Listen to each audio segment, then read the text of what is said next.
നമ്മളിപ്പോൾ എവിടെയാണെന്നറിയോ? നമ്മുടെ തൃശ്ശൂർ അന്നക്കര ചിറക്കലില്ലേ, ചിറക്കൽ ഭഗവതി ക്ഷേത്രത്തിലാണ്.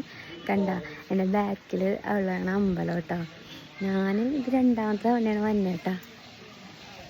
നമ്മുടെ മാമന്റെ ഹൗസ് വാമിങ്ങിന് വേണ്ടിയിട്ടേ അന്നേരേക്ക് വന്നാട്ടാ. അപ്പൊ നമ്മുടെ ചിറക്കലമ്പലം അതിനടുത്താണ്. അപ്പൊ ഞങ്ങൾ വിചാരിച്ചേ അവിടെയും കൂടി ഒന്ന് പോയിട്ട് വരാം. അവിടുത്തെ വഴിപാടിന് വേണ്ടിയിട്ടേ എണ്ണ വാങ്ങിക്കൊണ്ട് കൊടുക്കാട്ടാ. ഞങ്ങൾ എല്ലാവരും കൂടിയിട്ട്, ഞാനും മേമയും വിഷ്ണുവും പാപ്പനും കൂടിയാട്ടാ അമ്പലത്തേക്ക് പോയത്. ഒരു വ്യാഴാഴ്ച ദിവസമായിട്ടാ ഞങ്ങൾ പോയത്.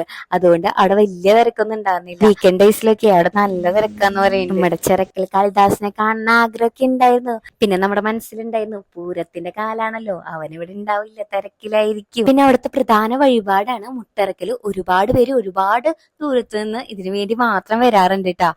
ആ അമ്പലത്തിൽ പല മതത്തിൽപ്പെട്ട ആളുകളും വന്ന് പ്രാർത്ഥിക്കാറുണ്ട്. വളരെയധികം പ്രത്യേകത ഉള്ള അമ്പലമാണ്. അപ്പോൾ നമ്മുടെ ചിറക്കിലുള്ളവരും തൃശ്ശൂരുള്ളവരും നമ്മുടെ അമ്പലത്തിനെ പറ്റി അറിയുന്നവരൊക്കെ ഉണ്ടെങ്കിൽ കമന്റ് ചെയ്യുക. നമ്മുടെ വീഡിയോസ് ഒക്കെ എല്ലാവരും കാണുക. ഇഷ്ടപ്പെട്ട ലൈക്ക് ചെയ്യുക, ഫോളോ ചെയ്യുക, സബ്സ്ക്രൈബ് ചെയ്യുക. ഇതിന്റെ ബാക്കി വീഡിയോ നെക്സ്റ്റ് വീഡിയോയിൽ വരുന്നതായിരിക്കും. അപ്പൊ എല്ലാവർക്കും ബൈ ബൈ.